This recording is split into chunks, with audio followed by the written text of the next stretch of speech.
Sebelum nonton videonya, jangan lupa klik subscribe sama aktifkan loncengnya ya. Terima kasih.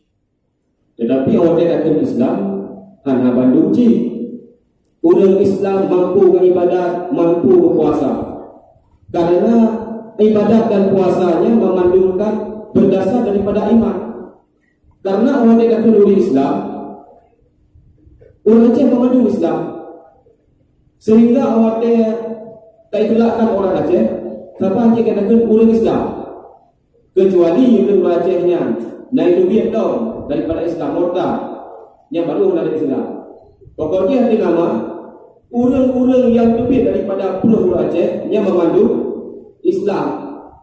Cuma duna tak kena orang Aceh yang ngapaham.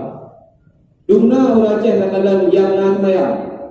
Dan duna orang Aceh tak kena yang teribadah. Yang tergantung beriman.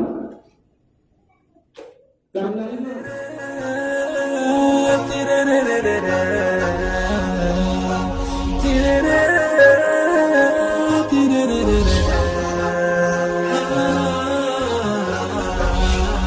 Jangan lupa like,